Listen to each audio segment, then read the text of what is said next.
안녕하세요. 엄청 좀 아는 얼굴들, 제가 친하진 않지만 아는 얼굴들이 많이 있어서 없던 긴장감이 막 생겨서 지금 좀 걱정이 되네요. 네.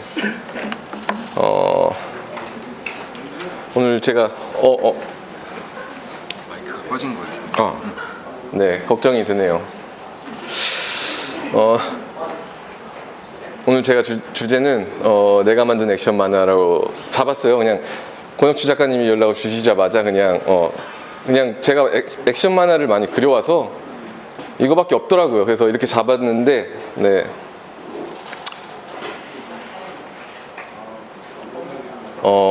주제는 아까 보여드린 게 제가 큰 주제를 잡았고, 아래 써주신 거는, 쓴 글은 제가 쓴 글이 아니라 권혁주 작가님께서 직접 써주신 글이에요, 사실. 네, 근데 제가 쓴 주제에 대한 답을 이렇게 들은 것 같아서 이 글을 그냥 한 번 더 남겨봤고요.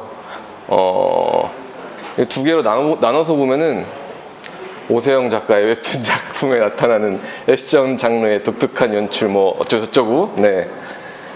이 부분을 제가 특강이나 이제 가끔 만나는 작가들한테 많이 질문을 받아요. 그래서 이 지문을 남기게 됐고요. 지우지 않고요. 그냥 써달라고 작가님한테 말씀드렸고요. 그리고 그의 성공 비결과 어쩌고 저쩌고 뭐 이런데, 네. 이 부분도 뭐 성공이라는 말이 참 되게 어렵잖아요. 저는 뭐 제가 성공이라면 부와 명예가 있겠는데 저는 돈을 그렇게 많이 벌어본 적도 없고요. 그리고 명예라고 한다고 하면은 제가 사람 패는 만화를 그리잖아요. 네. 그런 작품을 만들면서 제가 명예라는 단어를 쓸 수 있을 만한 성격의 만화를 그린 적이 없어요. 그래서 근데도 이 글을 남겨놓은 거는 제가 매니아층이 확실히 두터운 작가가 된 것 같아요. 그리고 그렇게 되면서 제가 어떤 작품을 할 수 있는지 알았고, 어떤 작품을 하고 싶은지 확실하게 알게 돼서 그것만으로도 저는 성공한 작가라고 생각해서, 네, 이 글도 그냥 남겨뒀습니다. 네. 그러면은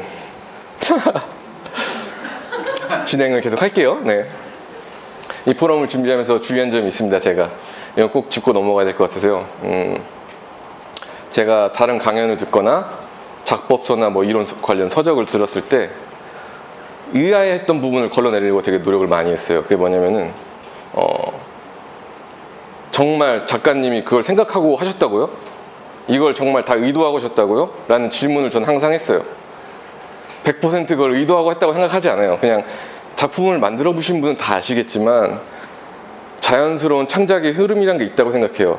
전 그 자연스러운 창작의 흐름이 작품의 80% 이상을 차지한다고 생각하거든요. 그래서 그 흐름을 만들어준 것까지 의도로 얘기하고 싶지 않았어요. 그래서 작품을 만들면서 의도한 부분과 작품을 만들면서 의도하지 않게 나온 부분을 좀 명확하게 나누려고 최대한 노력했습니다. 그리고 오늘 제 PT를 들으실 분들께 주의할 점을 꼭 말씀드리고 싶어요. 물론 작가님들이야, 지금 여기 현직 작가님들이 다 아시는 얘기겠지만 예비 창작자들이 계신 걸로 알고 있어요, 여기. 그래서 걱정이 되더라고요. 이건 지금 오늘 제가 말씀드리는 거는 제가 창작을 하면서 만들어진 방식이고 제가 겪었으니까 나온 거지 이론으로 받아들이지 않았으면 좋겠어요. 그러니까 만약에 메모장을 열었다거나 그러신 분 계시면 닫았으면 좋겠고요. 네. 그러니까 예비 창작자들은 창작을 먼저 했으면 좋겠어요. 쉽게 얘기해서 창작과 이론을 나누면은 저는 창작이 먼저 있었기 때문에 이론이 나왔다고 생각하거든요. 그러니까 예비 창작자들 순서를 지키라는 말을 하고 싶어요. 창작을 하고 이론을 보세요. 순서를 맞춰서 하셨으면 좋겠어요. 그 얘기를 꼭 하고 싶었고, 오늘 이 자리에 제 이야기는 같은 일을 하는 사람으로서 이 작가가 이렇게 재밌게 일을 하고 있구나, 그리고 나도 앞으로 이 일을 재밌게 할 수 있겠구나를 느끼고 가셨으면 좋겠습니다. 네. 그러면은 제가 가장 많이 받는 질문부터 간략하게 이야기하고 본론으로 들어갈 것 같은데요. 작품을 진행하면서 제가 작화적 변화가 크다고 늘 작가들이나 이제 저를 오랫동안 봤던 분들이 이야기를 많이 하세요. 이 그림이 제 데뷔작입니다. 로맨스 스릴러 장르인데 작화적으로 제가 수묵화 동양화 느낌이 나는 그런 느낌이나 기법을 많이 사용한 작품이에요. 예. 그리고 이게 두 번째 작품 킬러 A라는 작품입니다. 이 작품은 어디서도 볼 수 없는 건데 회사가 망하면서 같이 작품은 완성됐지만 같이 사장당한 그런 작품입니다. 이 작품도 앞전의 작품이랑 비교하면은 작화적 변화가 좀 크지만 같은 기법으로 같은 톤을 쓰면서 작업을 했어요. 예. 그냥 큰 차이라고 하면은 장르의 변화? 액션물을 한번 그렸기 때문에 장르의 변화가 있었을 것 같고, 그리고 세 번째 작품은 이제 네이버에 처음 그렸던 뱀파이어라는 작품인데 로맨스로 시작해서 액션만으로 장르가 뒤바뀌어 버린 작품이고요. 작화적으로 전보다 선명해지긴 했지만 전작과 같은 기법을 사용했습니다. 이렇게 되고요. 그리고 네 번째 작품 신도림입니다. 네. 이 작품이 소년물이었고요. 전작에 대비해 선명한 펜터치를 시작했고, 제가 그전에는 톤을 쓸 때 중첩 톤을 써서 작업을 했어요. 근데 여기서는 완전히 셀 방식 명암으로 변화를 줬어요. 네. 그리고 이게 신도림이고요. 그리고 다섯 번째 작품 광장이고요. 이건 제가 작화를 하진 않았지만 아마 작품을 보신 분들은 아실 거예요. 제가 아트웍적으로 되게 많이 신경을 쓰긴 했어요. 그리고 캐릭터 디자인도 제가 한두 명 빼고는 제가 다 했던 걸로 알고 있어요. 예. 그래서 그냥 넣어봤고요. 그리고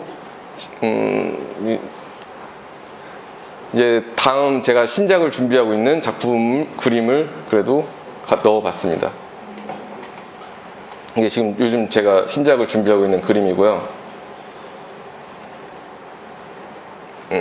이제 그림이 바뀌었다고 느끼는 거는 첫 번째로 아까 말씀드렸듯이 장르적 변화가 계속 있었고요. 그리고 신작이 들어가고 회차가 거듭될 때마다 점점점 캐릭터가 선명해지고 말칸이 커지고 컷이 커지고 점점점 컬러가 들어갑니다. 점점 더해요. 그래서 제 작화는 발전을 한 거지 변화를 했다고 생각하진 않아요. 예. 제가 단편도 상당히 많이 했어요. 이 뒤에 이제 그림을 가져왔는데 단편도 이게 다 다른 단편이거든요. 단편도 참 많이 했어요. 그래서 제가 장편 회차를 회차로만 따져서 계산해 보니까 468주를 제가 작업을 했더라고요. 그러니까 총 9년 동안 제가 앉아서 이 짓만 하고 있었어요. 그냥 계속 그렸어요. 9년이라는 시간이 작품을 생각하는 시간이 아니라 순수 노동력이 9년이에요. 저는. 그러니까 제 인생의 4분의 1을 동안 앉아서 이 짓거리를 했으니까 그림이 변할 수밖에 없었던 것 같아요. 발전했을 수밖에 없었던 것 같아요. 예. 그리고 그만큼 이 일을 즐겼기 때문에 또 발전했다고 생각하고요. 예. 그리고 심지어 저는 어시도 많이 안 씁니다. 거의 신도림 1부 끝날 때까지 컬러 어시 한 명 두고 작업을 했고요. 그래서 그냥 변화가 크다고 느낄 수도 있는 것 같아요. 예. 저 물 좀 마실게요.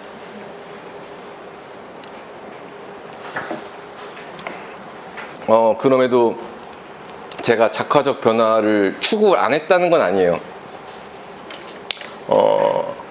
제가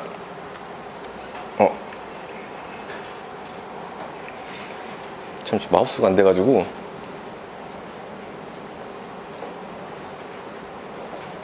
뱀파이어라는 작품을 하면서 뱀파이어라는 작품이 끝나고 나서 이제 신도림으로 넘어가는 단계가 있었는데, 그때 당시에 신도림이 끝나고 외주를 되게 많이 했어요. 이제 아동 만화도 많이 그렸고 뭐 포스터, 그냥 관공서 포스터도 많이 그렸고, 그리고 뭐가 있었죠? 들어오는 일은 다 그렸던 것 같아요. 근데 그때 와이프가 그런 얘기를 하더라고요. 여보, 이런 그림도 그릴 수 있어? 그릴 줄 알아? 이런 그림체도? 그렇게 얘기를 하더라고요. 그래서 아동 만화는 특히 또 많이 그림이 다르잖아요. 근데 제가 그때 저도 모르게 나온 말인데, 이거는 그리는 게 아니라 지금 레고 같이 조립하는 거야. 그냥 만드는 거야 라는 얘기를 했어요. 근데 그거를 그 얘기를 끝내고 나서 내가 이걸 왜 만화를 그릴 때는 접목하지 못했지? 라는 생각이 들었어요. 그래서 언어를 바꿨어요. 그래서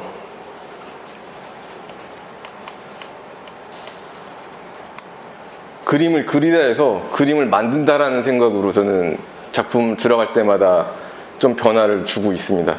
네. 그리고 또 이렇게 이 그림을 만드는 것을 언어 변화만으로도 제가 많은 것을 얻어서 다른 필요한 부분에도 저에게 필요한 언어 변화를 만들기 시작했어요. 그는 뭐 작업실에서 작가들이랑 얘기하다 보면은 저만의 언어가 있어요. 만화를 얘기할 때 뭐 그림을 그리다, 스토리를 쓰다, 잘 그린 그림, 연출, 구성, 뭐 흔히들 많은 작법서나 많은 작가들이 하는 그런 단어를 저는 좀 더 저한테 와닿게 바꿨습니다. 아까 얘기했던 스토리 쓰다도 스토리 만들다로 바꿨고요. 잘 그린 그림도 쓰임새 있는 그림, 연출, 확실한 감정 전달, 구성, 잘 그리는 척. 그냥 저한테 약간 그러니까 한국말이 북한말로 바뀌는 느낌이랄까요? 네, 저한테는 저는 그렇게 생각해요. 네. 그래서 좀 더 쉽게 언어를 쉽게 풀어서 내가 항상 하던 게 아니라 새로운 거를 그래도 추구한다는 의미를 가지고 싶어서 이렇게 언어를 사용해요.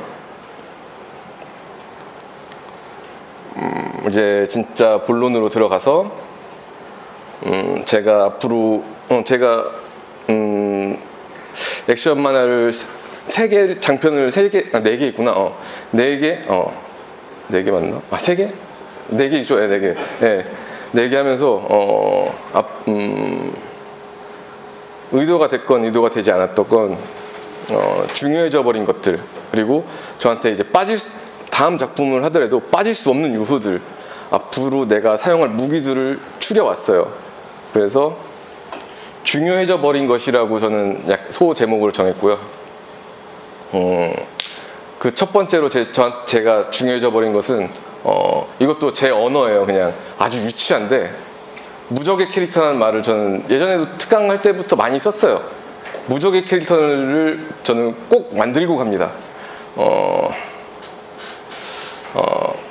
이 무적의 캐릭터라는 게 먼치킨 캐릭터를 얘기하는 게 아니에요. 아주 쉽게 예를 들기 위해서 제가 드라마를 조금 예를 들어서 얘기하려고 드라마를 가져왔는데 작은 아씨들이라는 작품 보셨나요? 저는 사실 이 작품을 재밌게 보진 못했거든요. 근데 1화에서 이 주인공이 무적이 됩니다. 그게 뭐냐면은 1화 스토리에 돈 한 푼 아쉬운 세 자매가 나오고요. 그리고 세 자매 각각 처절한 인생이 나옵니다. 그리고 세 자매 중 첫째 사건에 휘말려 아무도 모르게 비자금 60억이 든 가방을 끌어안습니다. 이렇게 하고 끝나요. 그럼 독자들은 이 주인공이 이 60억을 지키기 위해서 무슨 짓을 해도 용서를 해줍니다. 응원해줍니다. 저는 이걸 무적의 캐릭터라고 얘기해요. 그래서 주인공이 자유도가 완전히 높아집니다. 거의 살인까지 해도 응원해줄 수 있는 그런 키워드를 하나 꼭 지어주고 저는 스토리를 전개시킵니다. 한 가지 더 예를 들자면은 인간 수업이란 작품 보신 분들 계실 거예요. 저 이건 좀 좋아하는 편인데, 네. 인간 수업도 똑같아요. 1화가 평범함을 넘어 학교에서 이상하리만치 존재감이 없는 남자 주인공이 있고 학교 밖 상황을 비춰주는데 미성년자 성매매와 그로 인한 사고들이 비춰집니다.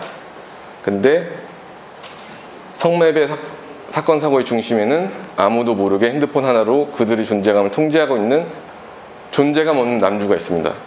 여기서 저는 무적의 캐릭터가 만들었다고 생각해요.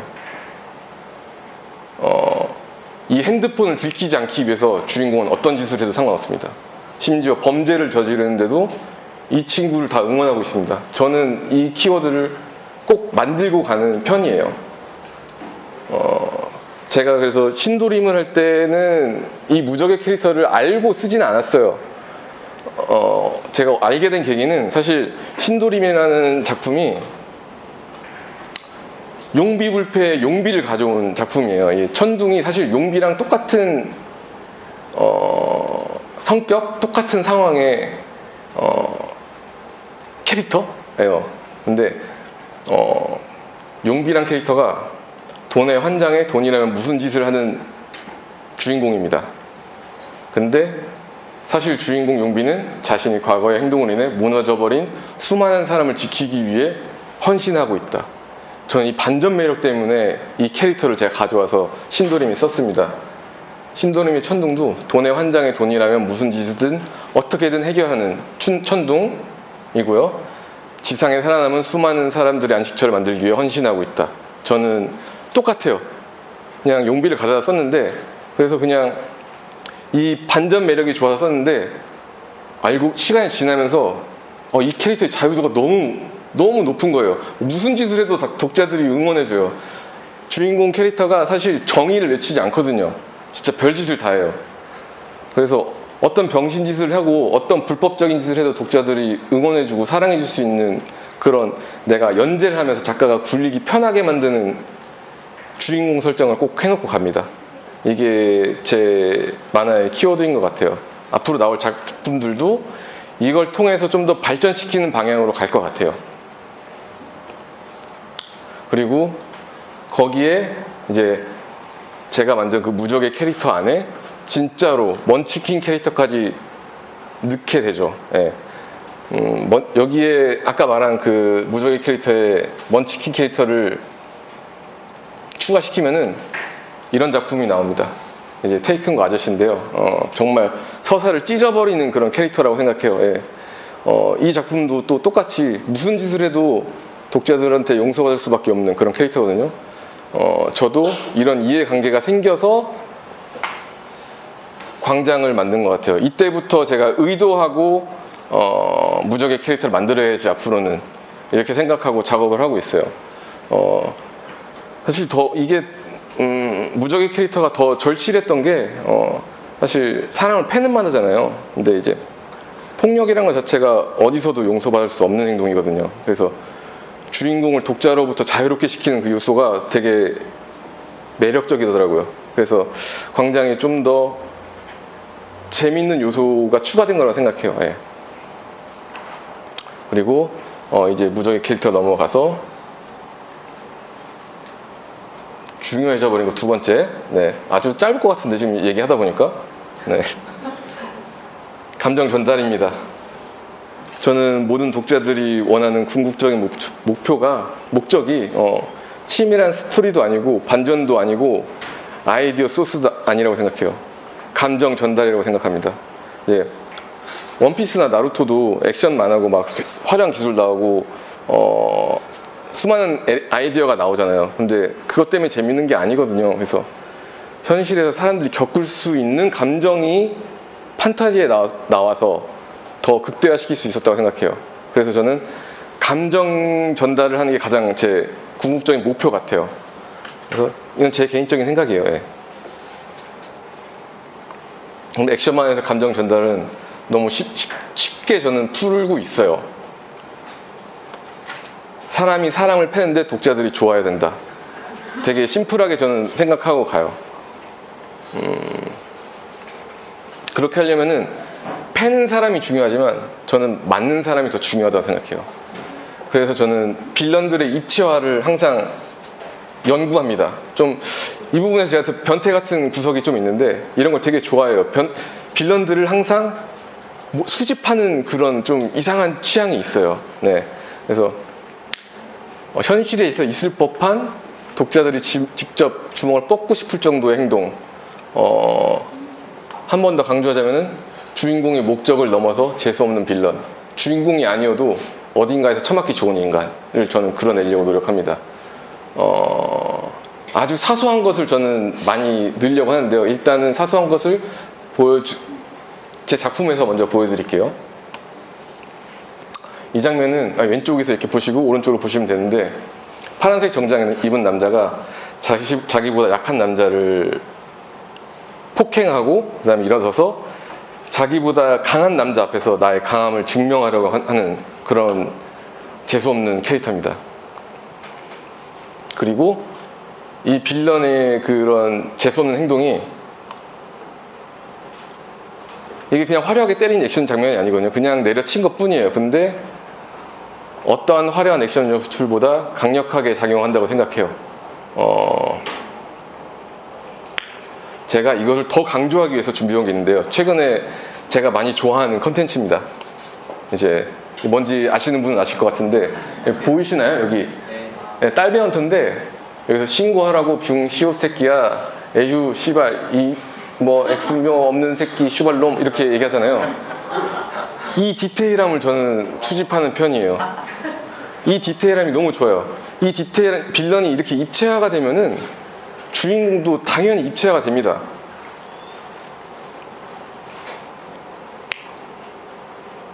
제가 이 캐릭터의 대사를 주인공 남기준 앞에 놔볼게요. 그러면은 이 주인공이 어떤 티키타카로 이 자식을 제압하는지, 액션을 보는 게 아니라 대사를 보시면은 되게 시원하실 수도 있어요. 저는 시원하다고 생각해요. 이제 신고하라고 했는데 이제 이런 대사를 쳐서 티키타카 한 방으로 처벌을 하는 그런 내용을 저는 그릴 것 같아요. 그리고 한 가지 더, 요즘에 저를 아주 들끓게 만드는 이제 그런 컨텐츠가 하나 있는데요.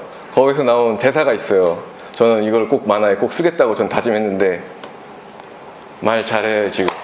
이거 아시나요? 네. 저는 이 대사를 꼭 남기준 앞에서 하게끔 만들고 싶어요. 네, 그래서 포즈까지 좀 정해놨어요. 발장을 낀 채 짝다리 짚고 남기준을 살짝 내려다보며 말 잘해야 돼 지금. 그러면 나올 수 있는 남기준의 티키타카는 뭘까? 남기준의 가장 주특기가 나오는 건데, 만화를 보신 분은 그 주특기가 뭔지 아실 거예요. 바로 나옵니다. 이 대사가 나오고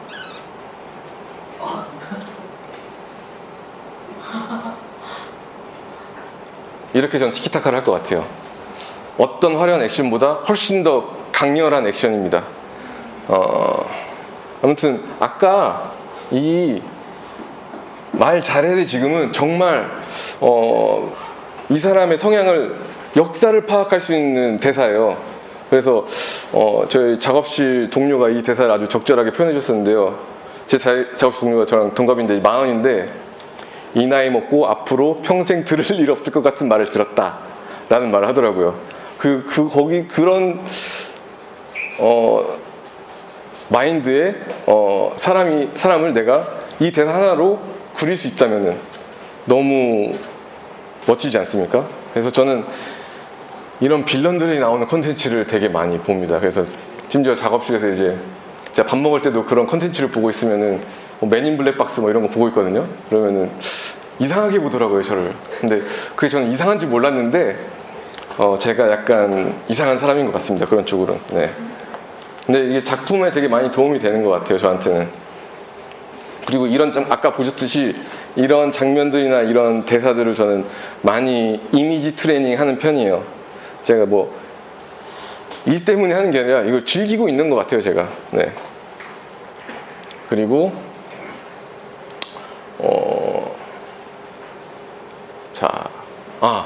이거를 빠뜨렸네. 제가 아까 여기서 보시면 아시겠지만 이 대사 하나에, 그리고 이 대사 하나에 두 가지 티키타카를 보여드렸는데요. 이 티키타카는 사실 제가 신도림이라는 작품에서 많이 발전시켰어요. 주인공이 착한 놈이 아니거든요, 주인공과 친구들이.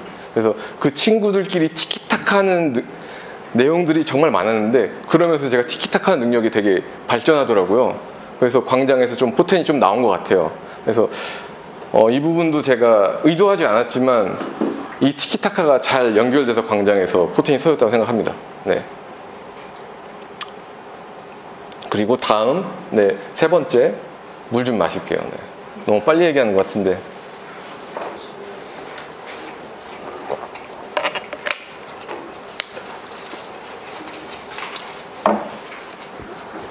세 번째는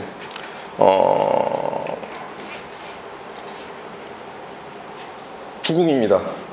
저는 액션 만화를 그리고 있고 액션 만화에서 캐릭터의 죽음이란 것은 꽤 그럴듯한 요소고 꼭 한 번 쓰게 되는 요소인 것 같아요. 근데 이걸 어떻게 쓰느냐에 따라 이야기의 절정이 될 수도 있고 이야기의 망조가 될 수 있다고 생각합니다. 제가 어쨌든 양면이 있는 아주 잘 써야 되는 요소인데 제가 이거를 망조로 가져간 게 적이 한 번 있어서 아주 절실하게 느끼고 있어요. 제가 신도림이라는 작품을 하면서 1부 마지막에 3명의 주인공급 캐릭터를 죽여버렸거든요. 근데 이 3명을 죽일 때 제 목적이 2개가 있었어요. 이 1부의 피날레를 엄청 세게 가져가고 싶다. 그리고 2부를 보신 분들은 아시겠지만 더 큰 진짜 목적은 2부의 주인공이 이 전체적인 감정 변화를 분노로 바꿔서 더 강한 캐릭터로 만들고 싶다였어요. 그리고서 이 3개를 죽였어요. 3명을 죽였어요. 그리고 첫 번째 제가 원했던 목적은 달성했어요. 엄청나게 반응이 뭐 쿠키로도 증명이 됐고요. 뭐 이런 얘기 어쨌든 그리고 심지어 제가 이 작품을 좀 오래 연재를 했었거든요. 근데 오래 연재한 작품은 순위 변동이 쉽지가 않아요. 근데 순위가 올랐어요. 회차가 아니라 이 뭐라고 하지? 에피소드를 할 때 꾸준히 올랐어요. 그래서 정말 만족했는데 불구하고 두 번째 2부에 들어가서 주인공의 분노를 보여줄 수가 없었어요. 앞에 죽은 3명이 너무 셌던 거예요. 그래가지고 그 분노를 으악 하고 보여줬는데 으악 해도 죽은 게 더 센 거예요.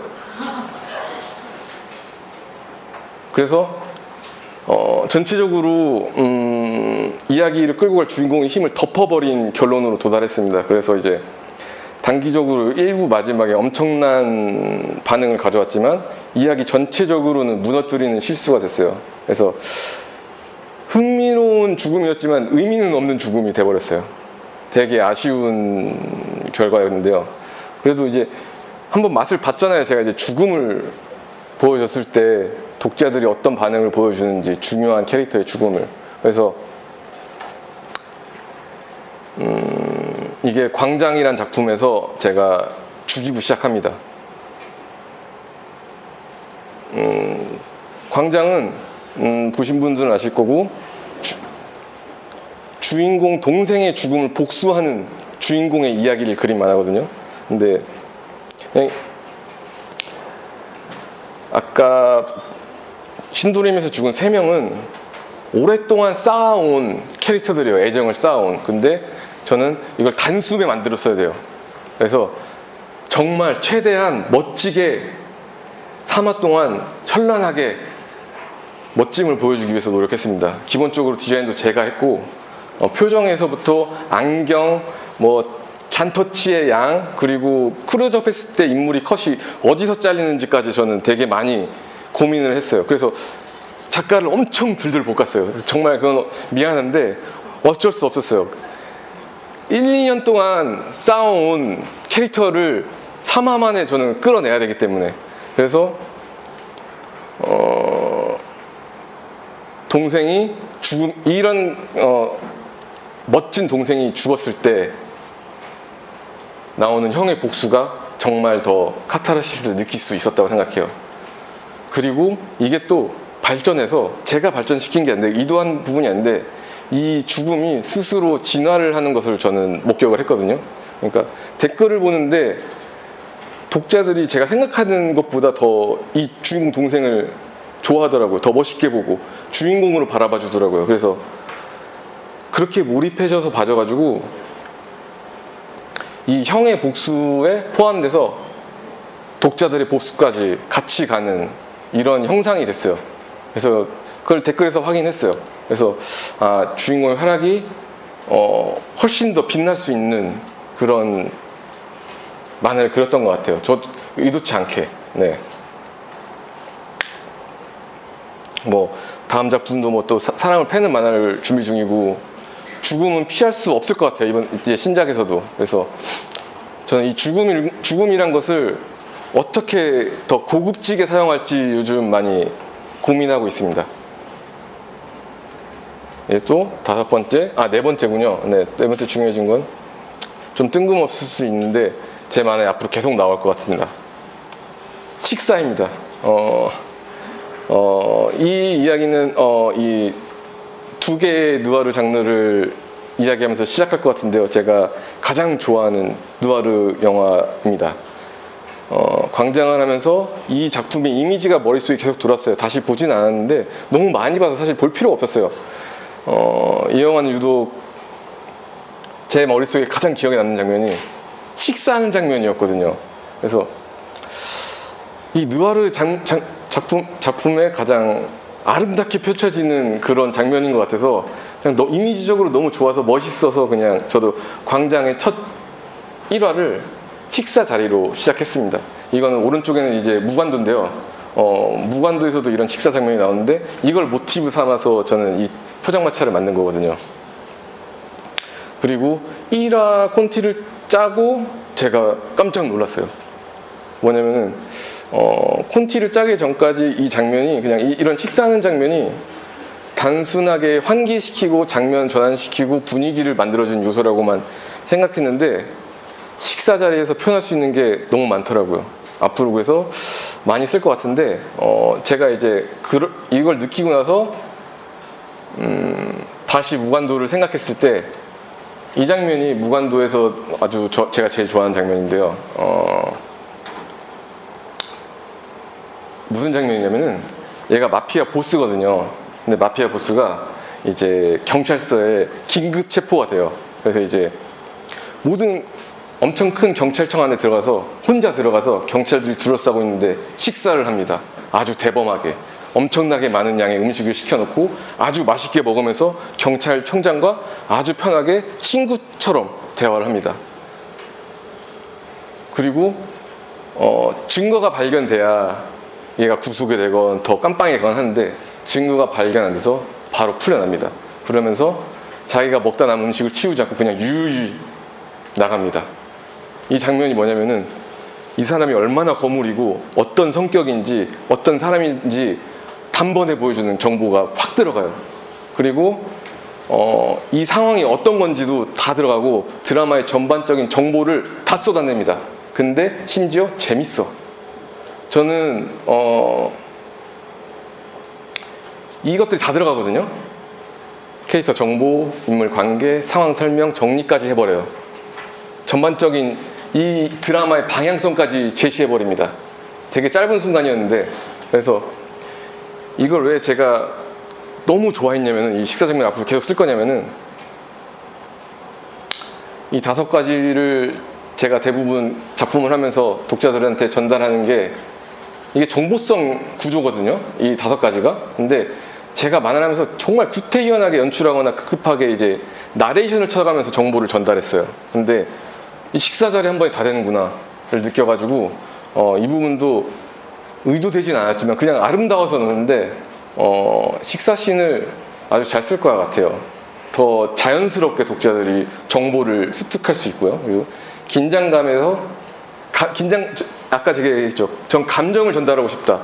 긴장감이라는 감정을 전달하는 게 너무 좋았어요. 그래서 대화의 텍스처가 완전 바뀌는 그런 게 식사라고 생각해요. 그래서 앞으로 식사를 계속 넣을 것 같은데요. 이제 이거는 제가 광장에서 식사 장면을 하나 캡처해 왔어요. 이거는 이 장면은 궁극적으로 그 사람의 심리를 명확하게 보여주는 장면이라고 생각해서 이 장면을 가져왔고요. 이 장면은 이야기 막판에 상황을 정리해야 되는 씬이 있었는데 국밥 한 그릇 놓고 이야기를 진행시켰어요. 그리고 위기 상황 속에서 의연한 척 하면서 국밥을 먹는 이제 악당이거든요.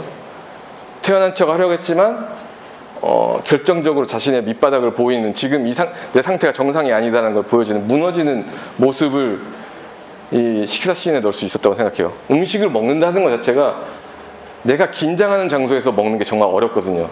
그래서 이제 보시면 아시겠지만 제가 이걸 알고 신도림을 동시 연재 중이었는데 신도림에도 음식 장면을 정말 많이 했어요. 식사하는 장면을. 네.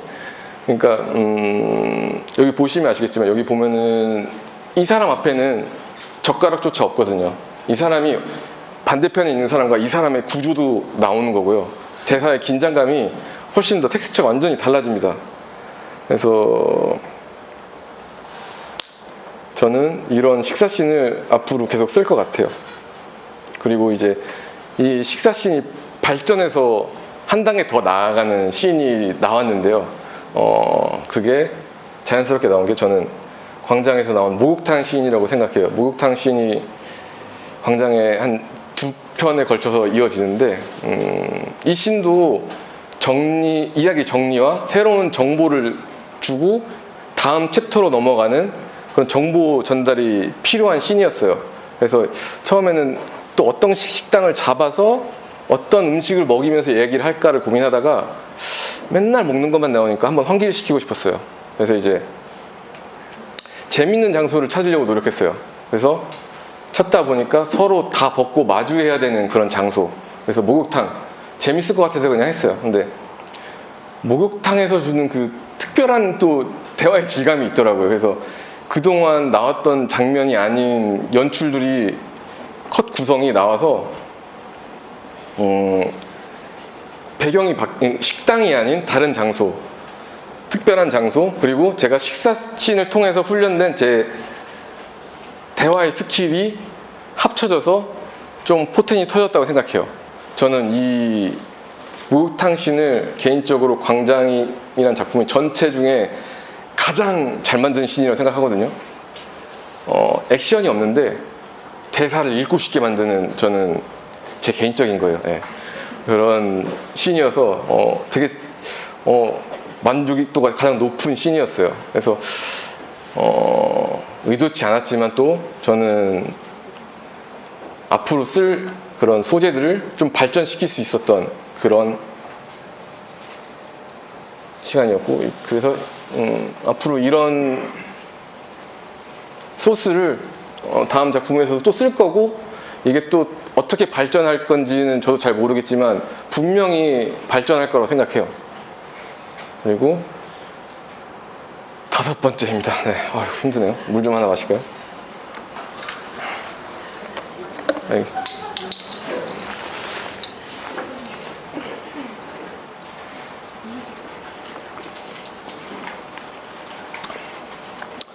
이 중요해져 버린 것 이거 있잖아요. 이것도 제가 그냥 사실 소주제로 쓰기 되게 어렵잖아요. 어려운 그냥 막 쓴 글이에요. 근데 저한테 너무 와닿았기 때문에 쓴 거예요. 저는 항상 언어를 할 때 제가 쓰기 편한 것을 많이 추구하는 편입니다. 제가 와닿는 대사를 쓰는 편이고요. 그래서 좀 촌스럽지만 이해해 주세요. 네. 중요해져 버린 것 5번째인데요. 저는 제 시그니처를 계속 가져갈 거예요. 저는 제 만화에서만 볼 수 있는 시그니처가 몇 개 있다고 생각하는데요. 그 중에 2개만 좀 추려봤어요. 이게 마지막 컷과 효과음이라고 저는 정리했는데요. 물론 저보다 다른 작가들도 많이들 신경 쓰는 부분인 건 아는데, 저 같은 경우 이 마지막 컷과 효과음이 한 편 한 편의 아트웍에 많은 영향을 끼치고, 그 한 편의 내용까지도 영향을 끼치는 부분이라 이걸 좀 강조해서 얘기하고 싶어서 가져왔거든요. 아우 더워. 제가 말씀드리는 마지막 컷 처리는 이런 부분을 말하는 거예요. 일러스트 같기도 하고 이제 포스터 같기도 하고 이런 게 마지막 컷 처리라고 이해하고 생각하면 쉬우실 것 같고요. 뭐 시그니처라고 말할 수 있을까 싶긴 한데 제가 의도한 거니까요. 네. 그리고 이런 장면은 사실 신도림에서 가장 많이 제가 잘 활용하기 시작했고요. 잘 활용한 건 이제 신도림인데, 이걸 시작한 거는 사실 그 전작인 뱀파이어예요. 이제 이 뱀파이어라는 작품에도 마지막 한 이야기 중반부부터 이걸 시도하기 시작했어요. 네. 제가 이 작품을 하는 중간에 브레인이라는 드라마 같이 방영이 됐었어요. 근데 이 드라마의 마지막이 항상 저를 심금을 울렸어요. 뭐냐면 주인공 신하균이 크로즈업이 엄청 되면서 갑자기 흑백으로 쫙 변하고 음악이 빵 터지면서 끝나요. 근데 사실상 이 드라마에서 그 다음화가 궁금한 내용은 아니었거든요. 근데 그 씬 하나로, 마지막에 그 씬 하나로 다음화를 보고 싶더라고요. 그러니까 이미지적인 거 하나로 다음화를 보고 싶게 만드는 변화를 줘서 저도 이걸 내가 착안해야겠다 해서 뱀파이어 때부터 이제 조금씩 시도해보고 있었던 거예요. 그래서 제가 만화에 저걸 때려 넣기 시작한 거예요. 그냥 아무 생각 없이 때려 넣은 거예요. 그냥 이게 제 만화의 대부분의 마지막 컷이에요. 내용이 어떻게 끝나든 시각적으로 무조건 강하게 임팩트 있게 강을 주는 그런 마지막 컷을 쓰게 됐는데요. 예.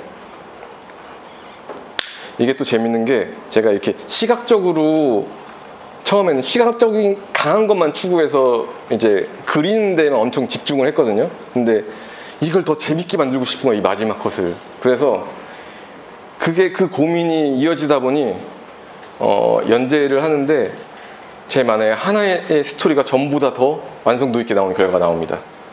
이 마지막을 멋있게 만들고 싶어서 하나의 완성도가 높아지는 그런 아주 운이 좋게 얻어 걸렸죠. 네, 그래서 이 시각적인 고민이 흐름을 만들고 스토리 능력이 제가 좀 많이 좋아진 것 같아요. 네. 근데 이게 또 단점으로 나중에 적용이 된 걸 제가 확인했었는데 이 방식에 워낙 한 회차만 신경 쓰다 보니까 작품의 큰 방향성을 깨트리는 그런 일도 많이 발생하더라고요. 그래서 신도림을 할 때는 제가 많이 경각심을 가지지 못하고 했었는데 광장이란 작품을 할 때는 많이 경계하고 전체적인 걸 자꾸 보려고 노력했어요. 그래서 좀 전반적으로 좀 짧고 타이트하게 나올 수 있었던 것 같아요, 작품이. 그래서 막 이렇게 얘기하면 될 것 같고요. 네. 그리고 그 두 번째 시그니처인 효과음입니다. 저는 효과음 텍스트를 되게 좋아해요. 제가 장면을 구성하고 만들어내는데 효과적이고 너무 쉽게 전달할 수 있는, 강력하게 전달할 수 있는 그런 저의 최애 소스인데요. 예. 이걸 제가 화면 구성이 좋아지고 전달력이 강화된다? 이런 생각을 하고 의도하고 한 건 아니에요, 처음에. 제가 어렸을 때 봤던 만화 중에 가장 좋아했던 작품인데 권가혜 작가님의 해와달을 정말 좋아했거든요. 근데 지금 보시면 아시겠지만 텍스트가 엄청 이쁘지 않나요? 진짜 그림 안에 그림이 들어있는 느낌입니다. 그래서 저도 이 텍스트를 그림처럼 그냥 아름답게 쓰고 싶었을 뿐이에요. 근데 그렇게 단지 그림처럼 효과음을 텍스트로 썼는데 이걸 계속 하다 보니까 사용하면서 알게 된 거예요. 이게 전달력이 정말 좋구나. 그리고 내 컷을 구성하는데 훨씬 더 쉽게 만들어주는구나.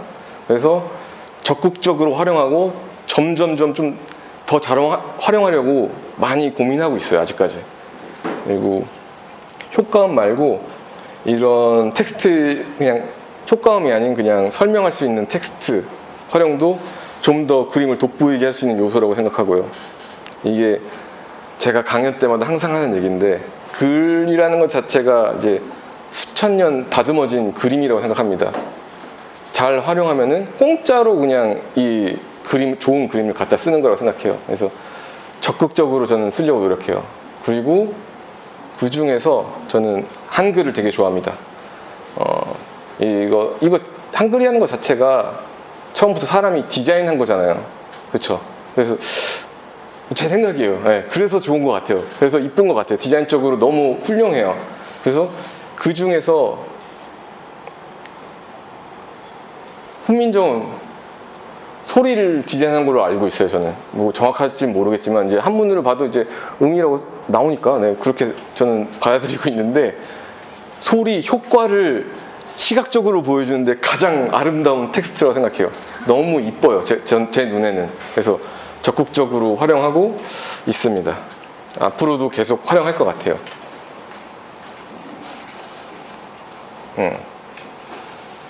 이제 이야기를 거의 마무리해 가면서 얘기를 드릴게요. 아무튼 좀 부끄럽네요. 다들 알 것 같은 걸 제가 잘난 척하고 있으니까. 네. 제가 액션 만화를 그리는 작가로서 현재 고민을 얘기하고 오늘 얘기했던 주제 이야기들을 한번 정리하면서 마무리할 건데요. 지금 제가 만화를 만들면서 가장 고민되는 부분은 캐릭터 빌드업이에요. 제가 이 부분을 상당히 취약해요. 캐릭터 빌드업이라면 예전에 이미 포럼에서 윤태호 선생님이 하셨던 걸로 알고 있어요. 그리고 제가 신도림이란 작품을 들어가기 전에 윤태호 선생님이랑 한 3시간 붙잡혀서 이야기를 단둘이 들은 적이 있거든요. 정말 막 미쳐버리는 줄 알았어요. 그 캐릭터 빌드업 보신 분들은 아시겠지만, 들으신 분은 아시겠지만, 작품에 많은 캐릭터들이 나오잖아요. 그 캐릭터들마다 다 다른 사람이고, 다른 성향이고, 태생이 다르고, 지역이 다르잖아요. 그렇기 때문에 다 다른 행동을 해야 되는데, 그걸 하는 방법을 옆에서 듣는데, 나는 저렇게까지는 못하겠더라고요. 무서워요. 그렇게까지 하는 게. 이 일을 난 즐기고 싶은데 어느 정도 그렇게까지 하는 건 무서워서 신도림을 들어갈 때는 나름 제 잔머리를 굴린다고 신도림이라는 만화에는 여러 캐릭터들이 다 각자의 재능과 특기, 능력, 뭐 야구, 축구, 뭐 배구 선수, 유도 선수가 나와요. 뭐 판치기라는 사람도 있고 군인도 있고 그 사람들이 특성만 내가 잘 해도 분별력 있게 표현할 수 있겠지라는 되도 않는 생각을 하면서 신도림을 그렸는데요. 해보니까 신도림이라는 작품이 길어지면 길어질수록 모든 캐릭터들이 천둥화가 되더라고요. 주인공화가 되더라고요. 주인공 말투를 하고 주인공 같은 성격처럼 포즈도 취하고 그러고 있더라고요. 그래서 내가 빌드업을 지금 못하고 있구나 라고 생각했는데 이미 그렇게 진행이 됐고 해서 차라리 이 천둥이란 주인공이 모든 사람을 흡수할 수 있는 아우르는 그런 포스를 가진 그런 친구, 그래서 모두가 다 천둥화가 되는 그런 마음으로 가짐으로 작품을 했습니다. 마무리까지 그렇게 했습니다. 그리고 그 다음 작품 광장에서는 이 실패를 좀 하고 싶지 않았어요. 그래서 광장이라는 작품을 할 때는 제가 제일 좋아하는 우리나라 영화 중에 타짜를 제일 좋아하는데요. 타짜에서 나오는 그런 설정으로 제가 신도림의 캐릭터들을 만든 것 같아요. 캐릭터 빌드업을 한 것 같아요. 타짜는 보신 분들은 아시겠지만 수많은 지역의 사투리가 나와요. 함경북도도 나오고 경상도의 아기, 뭐 전라도의 짝기, 뭐 이렇게 충청도도 나오고 그것만으로도 캐릭터들이 딱딱딱 분간이 되더라고요. 그래서 광장을 할 때는 어차피 등장인물이 그렇게 많지가 않았어요. 그래서 얘네들 다 각자 지역을 정해놓고 대사를 치자 해서 사투리도 많이 나오고요. 그래서 지역마다 특색이 있는 그런 성격을 잡아서 작품을 진행했던 것 같아요. 그래서 조금 그나마 캐릭터 빌드업이 잘 됐다고 생각하는데 이 다음 작품을 지금 제가 준비하고 있는데 그 다음 작품은 등장인물이 지금보다 한 2배는 많을 것 같아요. 그래서 이걸 또 내가 윤태호 선생님처럼 하고 싶진 않고 어떻게 해야 될지 지금 고민하고 있는 상태입니다. 그리고 제가 또 액션 만화를 만들면서 가장 제일 많이 하는 고민입니다. 사람이 사람을 패는 걸 그리는데 사람들이 재밌게 볼 수 있는 것을 만들어내야 된다. 폭력이란 게 어디서 용서받을 수 있는 행동이 아니잖아요. 근데 또 제 만화를 보신 분들은 아시겠지만 주인공이 정의를 요구하지도 않아요. 그래서 나는 액션 만화를 그릴 수밖에 없는데 이제는 이걸 하려면 어떻게 해야 되지? 내 나름의 정당성이 세워져야 되는데 그래서 그거를 매번 고민해요. 다른 작가들이랑도 다른 작품 얘기하다가 내 작품도 다른 작품을 좀 안 좋게 얘기하다가 내 작품도 사람 패고 있네? 내가 할 말이 있나? 라는 생각이 들 때가 있거든요. 그래서 나름의 정당성이 좀 세워져야 될 것 같아요. 이제 안 세우고도 물론 제가 계속 그리겠지만 그 정당성이 세워지면 더 좋은 작품이 나오지 않을까라고 생각하고 있습니다. 그리고 제가 오늘 주제를 정리하자면은 오늘 제가 말씀드린 거는 제가 액션 만화를 그리면서 제가 앞으로 계속 가져가야 될 것들, 그리고 들으시면 아시겠지만 의도하고 만든 게 많지 않아요. 의도하고 만들었어도 그 방향성대로 간 적도 없고요. 그래서 의도하지 않고 갔어도 잘 나온 거는 하나씩 정리하고 좋은 것들을 또 쓰게 되고 발전시키고, 이게 제 작업의 모토인 것 같아요. 그리고 앞으로 제가 만들 액션 만화도 이런 게 계속 반복될 것 같아요. 쏟아내고 의도랑 다르게 나오고 성장하는, 그리고 저 개인적으로 그냥 이 일을 하는 사람은 죽을 때까지 이 과정을 반복해야 된다고 생각하고 이렇게 방향성을 잡고 일을 하고 있어요. 근데 뭐 이게 뭐 작가의 의지니 뭐 작가적 뭐 철학이니 이런 얘기가 아니라 그냥 저라는 사람이 일을 이렇게 해야 재밌어요. 그래서 재밌으라고, 일 재밌게 하면 좋잖아요. 그래서 이런 과정을 계속 반복할 것 같아요. 그리고 저처럼 다들 이렇게 즐거움을 찾아서 일을 했으면 좋겠습니다. 네. 오늘 제가 말씀드릴 건 여기까지인 것 같아요. 네.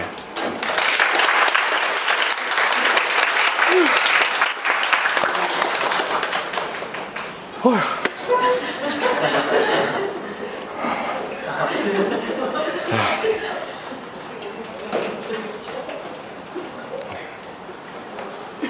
여러분 너무 궁금한 게 많으시죠? 네, 바로.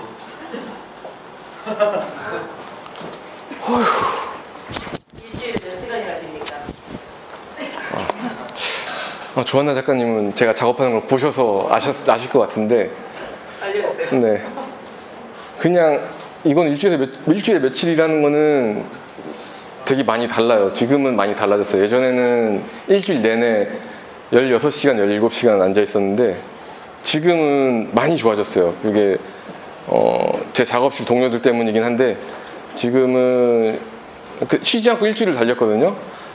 연재를 하면은 하루는 쉴 수 있어요. 그리고 한 16시간에서 15시간을 줄어든 것 같아요. 네, 그렇게 작업을 하고 있습니다.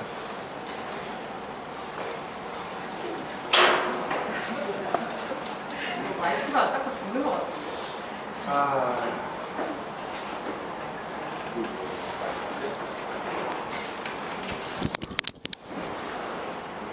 그럼 마이크는 두고 네.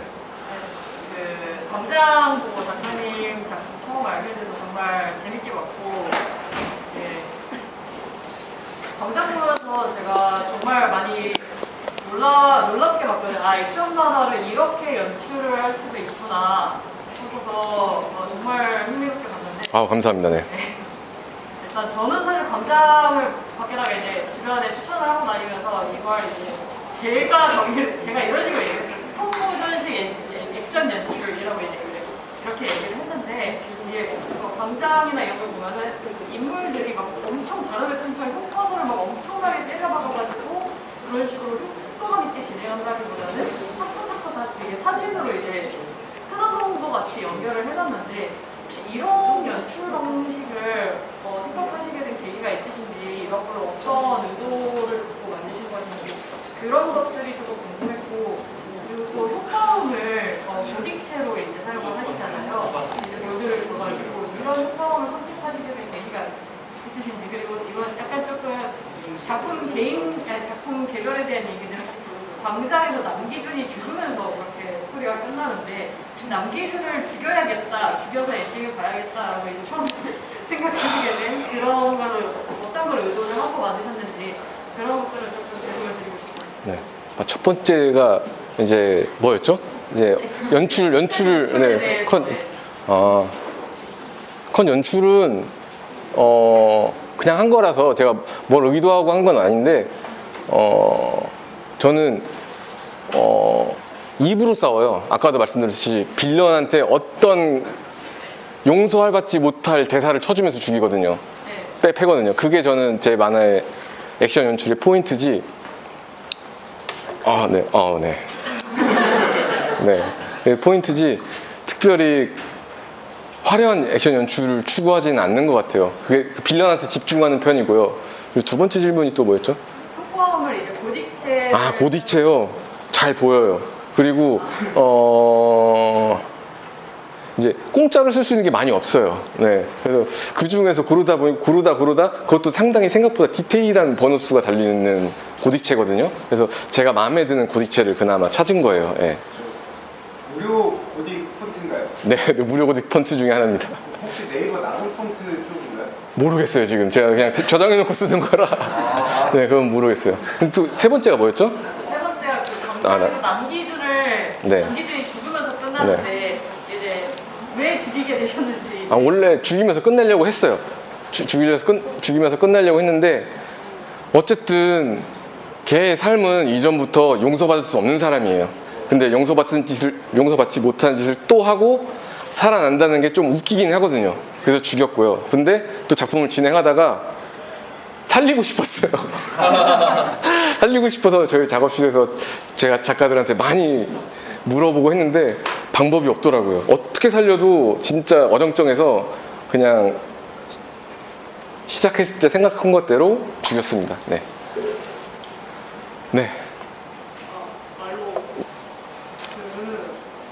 아까 죽음의 진화에 대해서 설명을 해주셨잖아요. 네. 그러면 이 스토리 안에서 죽여야 되는 캐릭터 선택을 할 때 효과적으로 죽이는 방법에 대해서 아까 첫 번째 얘기 무적의 캐릭터를 이렇게 말씀해 주셨던 그 무적의 캐릭터들을 이용해서 죽이는 게 좋은 건지 아니면 그냥 떡밥에 이용하실 그런 에피소드로 활용할 캐릭터들을 위주로 이렇게 죽이는 건지 그게 좀 궁금한 거죠. 죽여야 되는 캐릭터 선택을 어떻게 하시는지. 저는 일단 떡밥을 만들지 않아요. 제 만화는 그냥 다이렉트 선으로 가기 때문에 되게 좀 심플해요. 그리고 죽을 사람을 선택하는 거는 이 사람을 죽여서 주인공이 멋있고 이 사람을 죽여서 주인공의 활동 범위가 넓어지면 죽입니다. 네, 그렇게 선택하는데요. 어떻게 죽이냐고요? 네네. 그러면 아무튼 이게 무적인 캐릭터의 그런 애들을 죽여야 되는. 아니요. 무적의 캐릭터는 주인공밖에 없습니다. 제 만화에. 네, 네. 네. 저 오재영 작가님 같은 경우에는 진짜 제가 만화 시작한 이유이기도 하거든요. 아, 네. 뭐 일단 감사의 말씀. 아, 감사합니다. 네. 근데 일단 질문은 뭐냐면 오재영 작가님 작품을 봤었을 때 액션이라던가 아니면 대사 같은 것도 되게 감명 깊게 받았었는데 그거 말고 다른 이야기를 좀 하자면은 표정 표정을 그리시는 것 같은 경우에는 무엇을 참고하셨는지 되게 궁금했었습니다. 표정은 다들 작가들 다 자기가 찡그리면서 그리거든요. 네, 거기서 많이 나오고요. 그리고 저는 표정보다 더 중요한 거는 네모칸을 잘 쓰려고 노력해요. 얼마만큼 잘리고 얼마만큼 보여주는지 그게 효과적인 연기라고 생각하거든요. 네, 그렇게 하고 있습니다. 네. 작가님이 연출을 확실한 감정을 표현할 때라고 하셨는데 표현을 하실 때 이거 정말 하지 않아야 되는 그런 게 있을까요? 절대로 이것만큼 절대로 하지 말아야 되는 확실한 감정을 어떤 것이 피하지 말고 가세요. 피하지 마세요. 어떤 걸 피하지 말아야 돼? 피할 건 없어요. 다 하면 돼요. 하고 싶은 거 하는 거예요. 연출은. 그게 하긴 하는데 네. 가끔 주인공 이렇게 싸우는데도 싸우는 것만 한 회차가 끝나는 연출을 제가 거친 적이 있었거든요. 네네. 근데 이게 저는 좀 안 좋다고 생각을 했었어요. 연출 안에서 스토리가 있어야 되는데 이게 효과적으로 안 써야 되는 그런 연출법에 대해서 그런 걸 어떻게 해야 될지 기준이 좀 궁금해서 이렇게 여쭤보네요. 너무 어려운 질문이라 사실 아까 말씀드렸던 거랑 똑같이 대답할 수밖에 없을 것 같아요. 저는 빌런. 그냥 가장 효과적인 연출이에요. 정말 때리고 싶은 사람을 만들었을 때 정말 주인공이 아니어도 어디 가서 쳐맞을 사람들을 그리면은 그냥 화려하지 않게 그냥 툭 쳐도 독자들은 환호해요. 저는 그런 연출을 선호하는 편이에요. 네. 네. 좀 가벼운 질문인데요. 말씀하신 대로 얻어버리는 게 있잖아요. 네.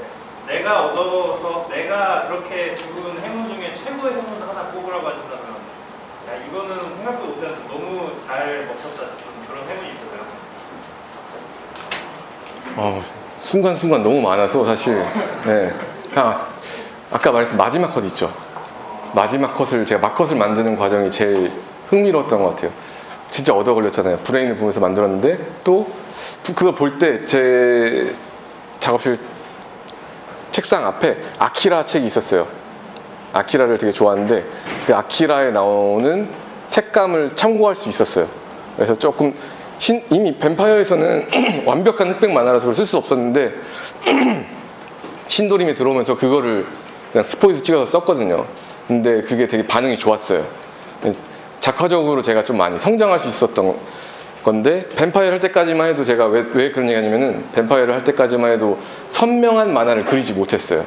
근데 신도림을 하면서 그런 과정이 있었기 때문에 저는 선명하게 그렸다고 생각하거든요. 그래서 그게 저한테는 가장 행운이었던 것 같아요. 네. 어휴. 네. 그림을 너무 잘 그리시는데 왜 감정이랑 그림 작가에 협업을 하셨는지 해보니까 또 어땠다. 저 사실 그림을 잘 그리는 작가가 아니고요. 네. 제가 항상 어디가서 얘기하는데 진짜 그림을 잘 그리는 척 하려고 노력해서 그런 걸 좋아하고 그것부터 말씀드릴 거고요. 광장을 그림 작가랑 같이 하게 된 거는 제가 이거 좀 이야기가 좀 길어지는데 광장이라는 작품이 연재를 하는 도중에 제가 갑자기 생각이 난 거예요. 생각이 난 게 아니라 신도림 연재하는데 네이버에서 되게 큰 공모전이 열렸어요. 그래서 옆에 있는 동료 작가가 작가님은 공모전 하면 뭐 하실 거냐고 물어봐서 나는 누아르 할 거야. 그래서 머리를 돌렸는데 너무 재밌게 낸 거예요. 근데 그러고 나서 글을 써봤거든요. 연재를 하면서. 근데 이거는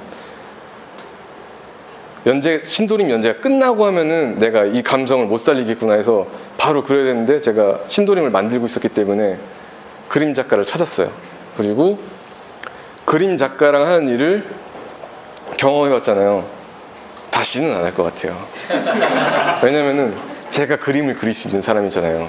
근데 그 사람이 그림을 그리면은 제가 의도했던 대로 나오지 않을 때가 많거든요. 그거 어쩔 수 없어요. 제가 아무리 디테일하게 콘티를 짜줘도 만족스러운 그림이 안 나올 때가 너무 많아요. 그러면은 피곤해집니다.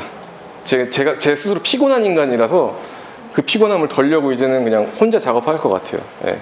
그런 경험을 했습니다. 네.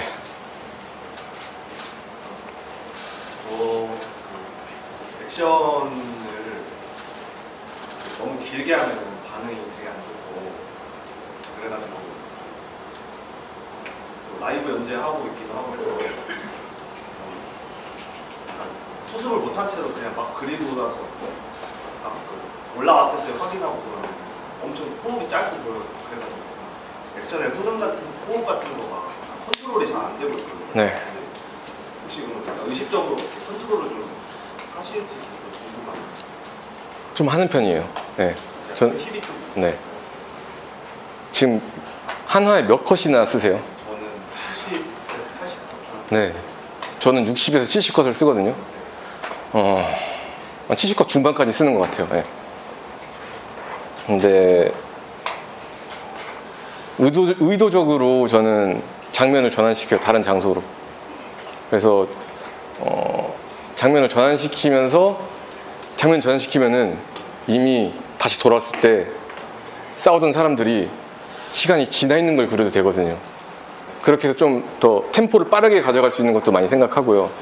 그래서 장면을 한번 전환시켜보면 다양한 그런 액션 질감을 낼 수 있을 거예요. 네. 그래서 전 장면 전환을 제일 많이 하는 편이고 연재를 할 때 꼭은 아니지만 되도록 두 번에서 한 번은 다른 장소로 카메라를 돌리거든요. 그래야 좀 포만감이 있다고 생각해요. 그래서 그게 팁이라면 지금 생각나는 건 그거밖에 없는 것 같아요. 네. 하나만 더. 저는 치고받는 그런 액션이 있는데 이거를 거의 몇 컷 정도로 좀 제가 계산을 하시는지 아니면 감각적으로 하실지 궁금합니다. 계산 안 해요. 그리고 최대한 막 엄청 길게 싸우는 장면이 있으면은 앞에 최대한 아까 얘기했잖아요. 그냥 처맞는 놈을 최대한 처맞고 싶게 만드는 걸 많이 해요. 그러면은 싸움이 안 길어지더라고요. 저는 생각보다 제 액션 만화에서 에피소드마다 싸움이 길어지는 건 생각보다 없거든요. 그래서 궁극적으로 그 부분을 빌런들을 최적화시킵니다. 네. 네. 네. 네네네. 값진 경험 많이 들려주셔서 감사합니다. 예, 감사합니다.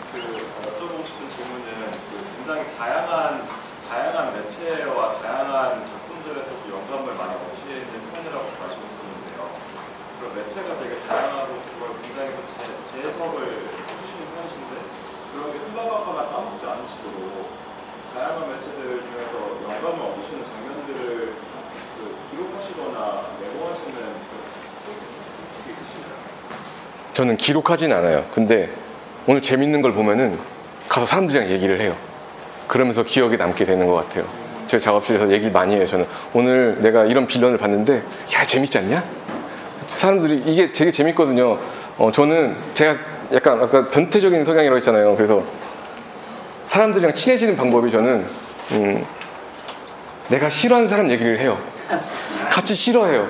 그러면은 공공의 적이 생기고 정말 친해진다고 생각하거든요. 그래서 그런 내 컨텐츠를 소비했을 때 무조건 많이 얘기하고 즐기는 편이에요. 근데 저는 다행히 어떻게 작업실이란 게 있고 저희 작업실에는 다 작가거든요. 각자 개인 작가예요. 그래서 많은 얘기를 나눌 수 있어요. 다른 시선으로 볼 수도 있고 생각보다 더 나쁜 놈이었네? 라고 할 수도 있고 그래서 기억에 많이 남는 것 같아요. 그리고 듣는 순간 좀 이미지 트레이닝을 좀 하는 편이라 좀 그런 게 재밌어서 네, 그렇게 기억을 하는 것 같아요. 네. 네. 첫 시간들은 스튜디오에 대한 협업에 대한 얘기를 드렸고 이번에는 이제 개인 작가로서의 어떤 발전을 이제 이야기를 들었는데 그 작가님께서는 협업도 해보시고 혼자서도 작업을 해보셨는데 그런 부분에서 라이프 스타일이 어떻게 차이가 있는지 궁금하고 그 헤어 스타일은 의도한 건지 의도하지 않는 건지 예. 일단 첫 번째로 헤어스타일은 의도하지 않았어요. 저는 한번 자르면은 귀찮아서 안 잘라요. 미용실이라는 게 너무 귀찮더라고요. 그래서 여기 아시는 분은 아실 텐데 한번 엄청 짧게 자르고 다시 그냥 가만히 있다가 한번 자르고 귀찮아가지고 그러고 있고요. 그 전 질문이 뭐였죠? 이제 협업을 할 때랑 네. 작업을 했을 때 어떻게 다른지. 저는 협업을 할 때건 어느 때건 정해진 스케줄대로 지금은 정해진 스케줄을 딱딱 지키려고 노력하는 편이고 거의 지키고 있어요. 그래서 제일 중요한 거는 퇴근 시간은 미뤄져도 출근 시간은 저는 동일해야 된다 생각해요. 출근 시간은 항상 똑같이 하고 내 작업량은 똑같이 나오는 걸 선호해요. 근데 협업을 할 때도 저는 한 번도 마감이 늦은 적이 없어요. 계속 똑같이 진행하고 똑같이 했어요. 그래서 크게 문제는 없었는데 만약에 협업을 했을 때 다른 같이 하는 작가가 문제가 생기면은 그때는 돌아버리는 거죠. 네. 그런 경우가 있을 수 있는데, 네. 그래서 어쨌든 그런 일이 안 생기게 혼자 하려고요, 이제. 네. 혼자 하려고 있습니다. 협업만큼 어려운 게 없는 것 같아요. 네. 네, 더 없을 것 같은데. 더 없는 것 같은데요. 잠깐, 홍준호 약간.